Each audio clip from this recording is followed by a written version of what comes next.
Então, pessoal, aqui, ó, tá vendo? Tô balançando, ó.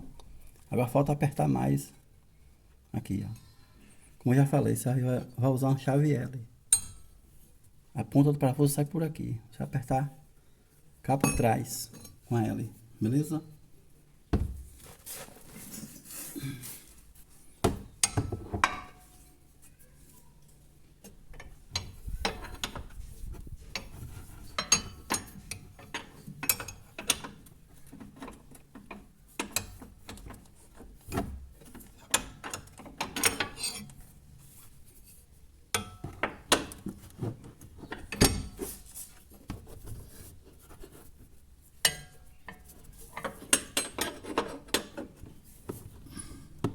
Lembrando que é uma L combinada.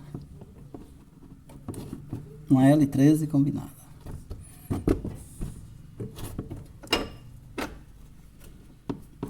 Aí,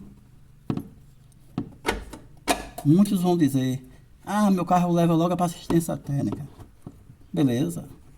Agora, quando a assistência técnica dizer que trocou o amortecedor, trocou a biletra, trocou um conjunto de coisa, não vá reclamar. Dizer: ah, o amortecedor do carro estava bom. Então, primeiro, você tem que olhar que o barulho é um só.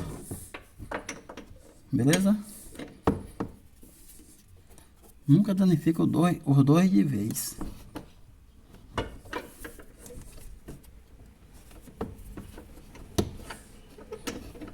Pronto. Aqui, tô apertando aqui.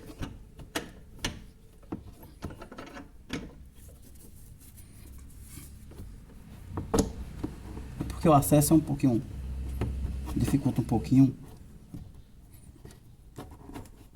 Mas nada sem sacrifício tem sucesso.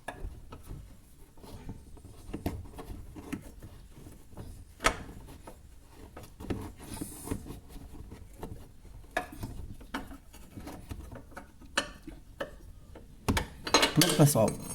Eu vou desligar aqui a câmera do telefone, que eu vou dar mais um aperto sem tá filmando. Beleza? Então, ó. Depois eu vou apertar mais um pouco. Aí, ó. Eu tô balançando aqui, ó. Acabou o atrito, ó. Beleza? Então, pessoal. Fui, tchau, tchau e obrigado. Até o próximo vídeo, pessoal. Fui!